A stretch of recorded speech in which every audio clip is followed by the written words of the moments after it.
এবং তা হচ্ছে বাংলাদেশ দলের বোলিং ডিপার্টমেন্টের স্ট্রেংথের জায়গা নিয়ে যদি আমরা কথা বলি, সেখানটায় পেস ডিপার্টমেন্ট নিয়ে আলোচনা হবে, নাহিদ রানাকে নিয়ে আলোচনা হবে, তার গতি নিয়ে আলোচনা হবে, সুইং নিয়ে কথা হবে, কনসিস্টেন্সির হিসাব করলে মুস্তাফিজ এবং তাসকিনও আলোচনায় চলে আসেন।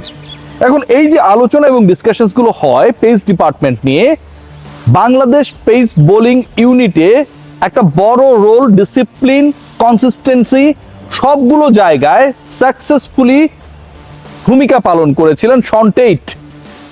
শ্বশুর বাড়ির ডাকে জামাই অবশেষে বাংলাদেশ ছেড়ে ভারতে চলে যাবার আনুষ্ঠানিক ঘোষণা দিয়ে ফেলেছেন।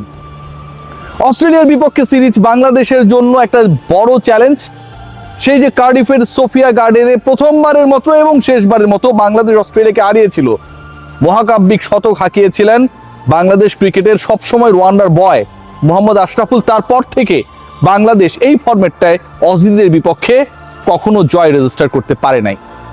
এই মুহূর্তের বাংলাদেশ দলের পারফরম্যান্স, বাংলাদেশ দলের টানা 3 ওয়ানডে সিরিজ জয়, পাকিস্তানের বিপক্ষে, উইন্ডিজের বিপক্ষে, নিউজিল্যান্ডের বিপক্ষে অনেক বেশি আত্মবিশ্বাসী করে এই দলটাকে যে অস্ট্রেলিয়ার বিপক্ষেও তারা দারুণ উইকেটে, স্পোর্টিং উইকেটে, একই ওয়েদারে লাস্ট সিরিজটা যেমনটা খেলেছিল হারিয়ে দেবে।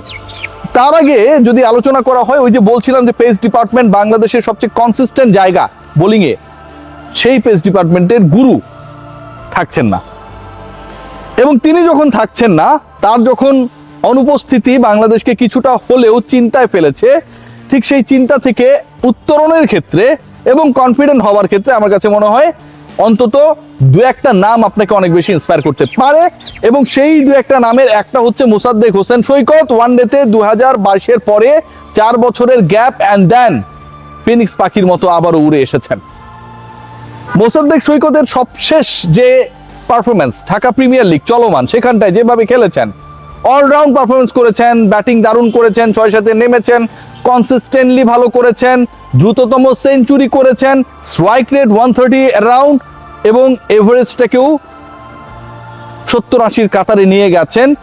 এই ক্রিকেটার বাংলাদেশ দলে 4 বছর পরে এলেও তিনি আসলে নতুন কেউ না, কারণ experience campaigner in ODI format. Bangladesh দলের ইমব্যালেন্সের যে জায়গাটা ছিল, যেখানটায় দুটা প্রশ্ন হতো যে 6 নাম্বার ব্যাটার কে আসলে।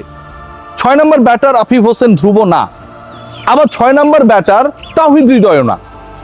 3 নম্বরে জোর করে সৌম্য সরকারকে খেলিয়ে দিয়ে হৃদয়কে 6 নাম্বার বানিয়ে দেওয়া কোনোভাবেই লজিক্যাল না।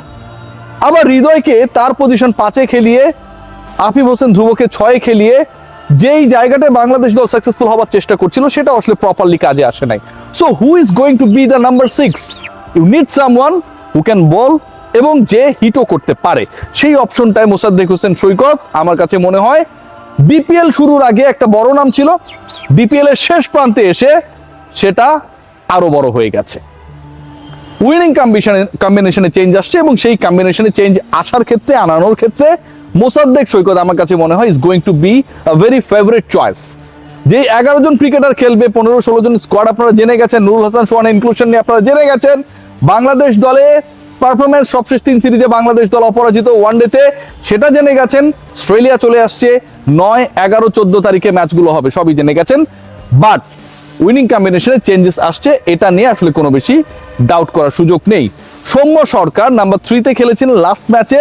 বাংলাদেশ দল সব যদি ঠিক থাকে, তাহলে সৌম্য সরকারের যে ব্যাটিং পজিশন, সৌম্য সরকারকে ডেকে এনে নাম্বার 3-তে খেলানো, সেটা থেকে আবারও সরে আসছে। এই গোলক ধাঁধা থেকে বের হচ্ছে যে 2 জন ওপেনারকে নিয়ে আমরা আসলে আলোচনা করি, তামিম এবং সাইফ হাসান, তারাই আসলে বাংলাদেশের হয়ে উদ্বোধনী জুটিতে কাজ করবেন। নাম্বার 3-র যেই পজিশনটা ছেড়ে দিয়েছিলেন নাজমুল হোসেন শান্ত, আমি মনে করি that was a very wrong decision. কারণ সাকিব আল হাসানও নাম্বার 3-র পজিশনটা ছেড়েছিলেন শান্তর জন্য, মনে করা হয়েছিল Shanto is the perfect one for batting on number 3। So সেই জায়গা থেকে শান্তকে সরানো আমি কোনো কারণ দেখি না। So Najmul Hossain Shanto, he will bat on his position number 3। Number 4 এলকেডি Liton Kumar Das. Number 5 Towhid Hridoy is not eager to bat on the late order. এরপরের লেট অর্ডারে তিনি ব্যাট করতে বা নাম্বার 6-7-এ পরের দিকে ব্যাট করতে তিনি আগ্রহী না। এবং তার এই বক্তব্য বা আলোচনাটা আমার কাছে মনে হয় যে খুবই যৌক্তিক। যেখানটায় তিনি পারফরমেন্স করেছেন, সেই জায়গা থেকে ভাই আপনি তাকে সরাবেন কেন? অন্য জায়গায় যদি ঘাটতি থাকে, সেই পার্টিকুলার ক্রিকেটারকে আপনি খুঁজে আনাবেন, খেলাবেন, নো প্রবলেম উইথ দ্যাট। বা হৃদয়ের পজিশন ছেড়ে দেওয়ার যে যুক্তি, বা বিভিন্নভাবে এটাকে জাস্টিফাইড করার যে চেষ্টা, সেটা কোনো কারণ নেই। এখন 5 পর্যন্ত হয়ে গেল, ওই 6 নম্বর পজিশনটা নিয়ে আসলে ঝামেলা। আফিফ পারফর্ম করতে পারেন নাই, হৃদয়কে আপনি 6 নামিয়েছেন, 3-এ সৌম্য সরকারকে খেলিয়েছেন, 3-এ সৌম্য সরকারও ব্যর্থ হয়েছে।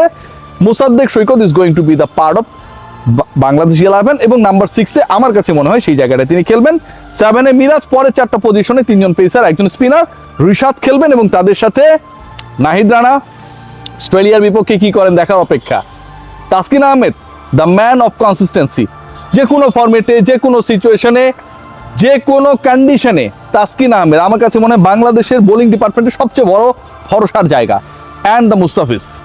সো এই যে 11টা নিয়ে আমি ডিসকাস করলাম, এটাতে সবচেয়ে স্বস্তির জায়গা যে নাম্বার 6-এ আপনি একজন প্রপার ব্যাটার পাচ্ছেন, এবং সেটা মিরাজ এবং মুসাদ্দিক যদি শাফেল করেও খেলে, যে 6-এ মিরাজ মুসাদ্দিক আরেকটু পরে গিয়ে খেললেন, যেহেতু তিনি হিট করতে পারেন, যে হিটিং অ্যাবিলিটি তুলনামূলকভাবে মিরাজের কম, সেটাও বন্ধ হবে না। আবার একই সাথে Bangladesh is getting their 6th bowling option, 3জন বলেছি পেসারের কথা, এর সাথে মুসাদ্দেক সৈকত রয়েছেন, মেহেদী হাসান মিরাজ রয়েছেন, রিশাদ রয়েছেন অথবা তানভীর রয়েছেন। আমার কাছে মনে হয় দ্যাট উইল বি নাইস।